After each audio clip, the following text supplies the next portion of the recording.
Hello, brothers and sisters. Raven here. And as you can see, new mic. Just got it, just set it up. So, part of the reason I'm doing this video right now is because I wanted to make sure this is working right. It's going to be good. But also, there's something I wanted to share that came up this week in a couple ways. One former member I've been speaking with made a suggestion of bringing scripture in more often. And it was really interesting because that's kind of what I wanted to do a lot of. And I realized there's just not much of them using it, so it's hard for me to really bring it in that often unless I push. So I'm going to start trying to push myself more. And then, interestingly enough, after I heard this from her, I then read a passage this weekend that grabbed me in a way that I really wanted to share it primarily for anybody who is kind of on the fence, unsure what to think of Homestead or whether or not to join, that kind of thing. That's who I'm mainly thinking of when I do this. So I just want to share a passage out of Philippians chapter 2.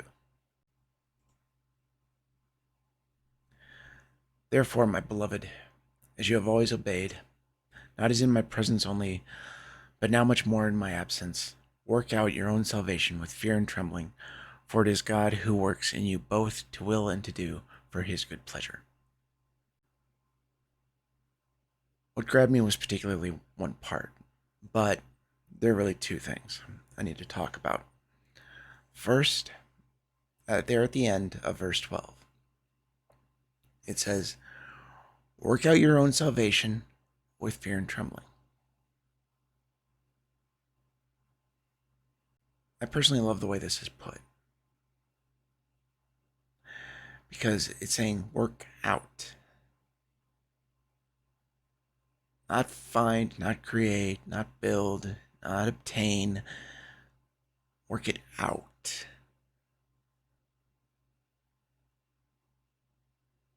Strengthen it. Show it. That's the focus. They do opposite. It's all about saving you, making you what you need to be. It's not about working it out. But then the part after that is what I think is really important, really crucial. Verse 13 says, for it is God who works in you, both to will and to do for his good pleasure. God who works in you.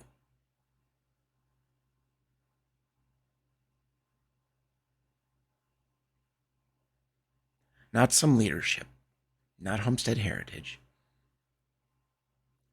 not some body they think they are. Because that is what I've had discussed with, that is one of the biggest issues that I have had members come straight out and fight me on. Is that they always make it as though it's the body first. You must become part of the body in order to know him. In order to speak with him, you have to go through their leadership.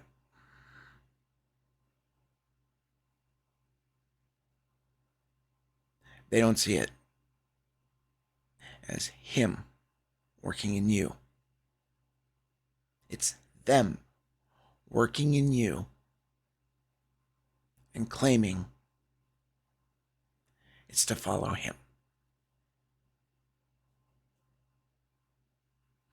That's not what this passage teaches. That's not what this is telling you to do. It's not just about doing here. It says, in you both to will and to do.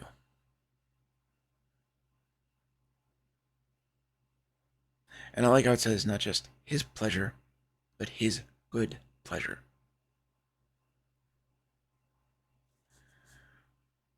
What they do is pretty much the opposite.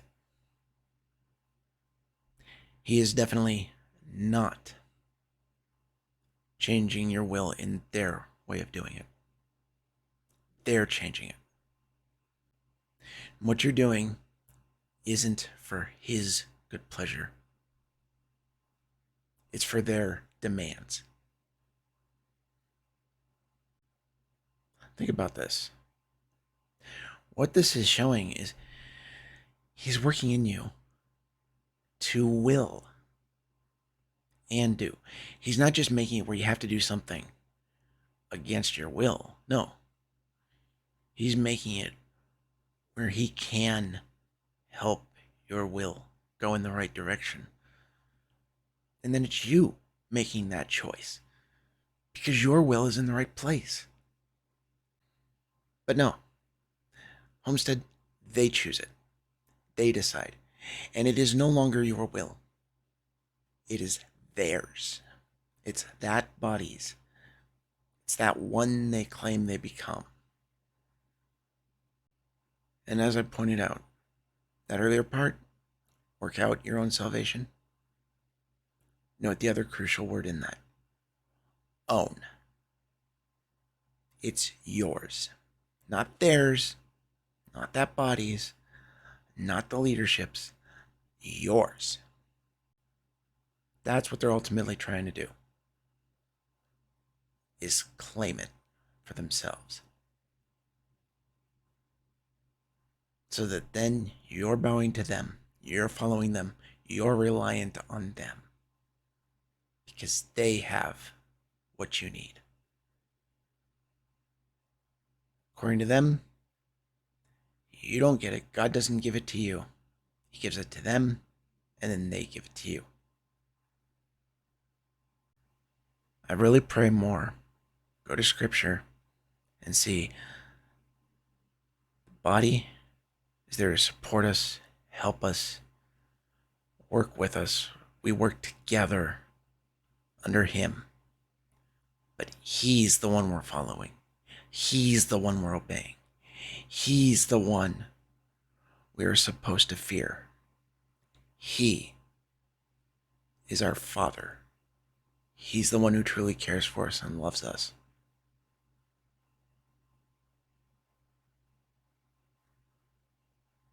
That is what Homestead is trying to take away from you. Don't let them do that. God bless.